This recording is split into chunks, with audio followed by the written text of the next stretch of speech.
Justin from our partners at Hello Southwest Florida takes a look back at how Irma developed and its path of destruction.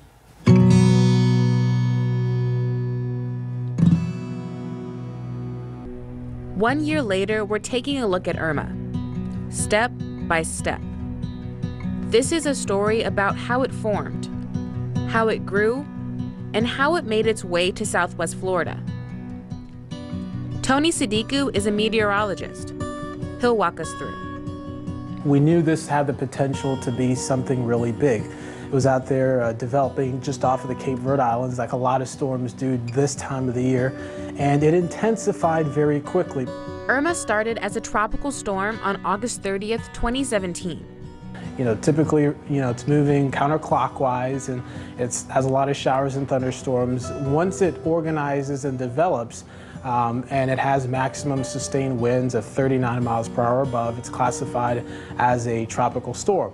And just 24 hours later, the storm turned into a hurricane. It had a lot of moisture, but also very low wind shear, and that primarily allowed it to intensify quickly.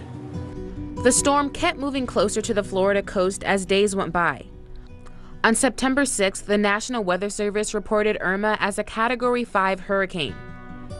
That same day, Irma hit Barbuda, St. Martin, and the British Virgin Islands. A lot of people think these storms, don't have a lot of impact outside of the eye wall, but a lot of times the wind field for these systems extend 50, 100 miles outside of the center.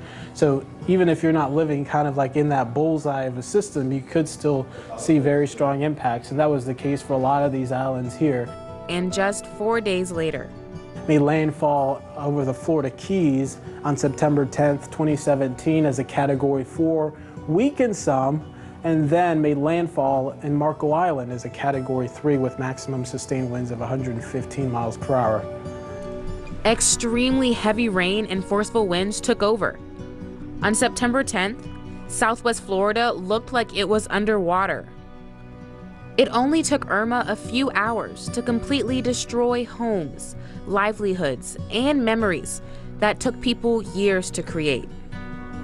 So once it moved over Marco Island and Naples, the system weakened very quickly. It was a Category 2 essentially by the time it moved into Fort Myers and out towards Tampa, weakened thereafter. Irma kept moving up the coast and into Georgia. But without a water source, the hurricane quickly weakened and settled into a tropical depression in Tennessee. The effects of Hurricane Irma throughout Southwest Florida are undeniable.